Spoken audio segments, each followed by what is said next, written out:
Hi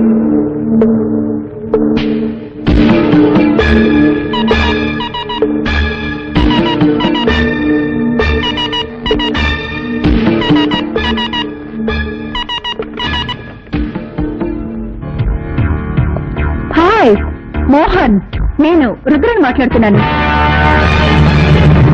ఒక పెద్ద party మన దగ్గర వస్తువు కొనడానికి రెడీగా ఉన్నారు. ఆ పార్టీని మనం నెక్స్ట్ వీక్ మీట్ చేస్తున్నాం. ఓకే మోహన్? మోహన్ ఏది ఫోన్ పెట్టేశాడు?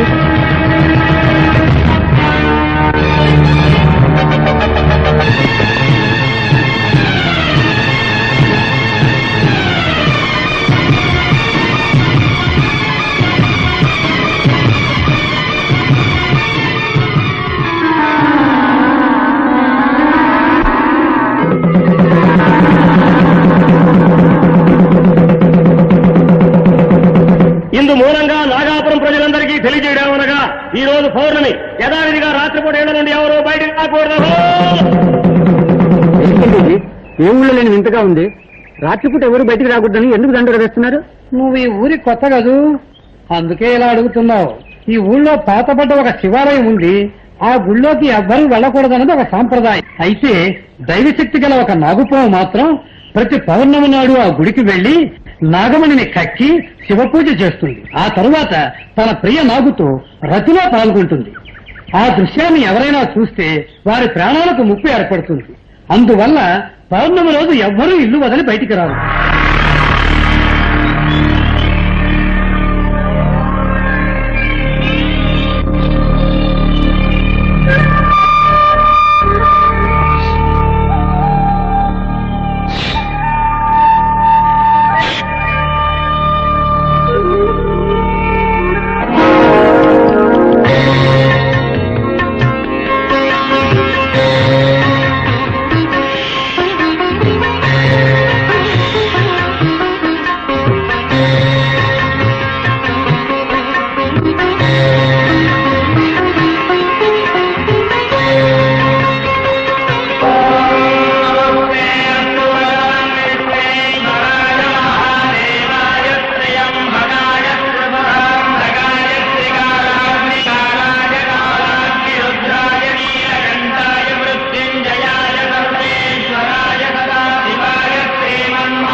విష్ణుమూర్తి అవతార కథల గురించి విన్నవారికి జయ విజయులు శాప వృత్తాంతం గుర్తుండే ఉంటుంది.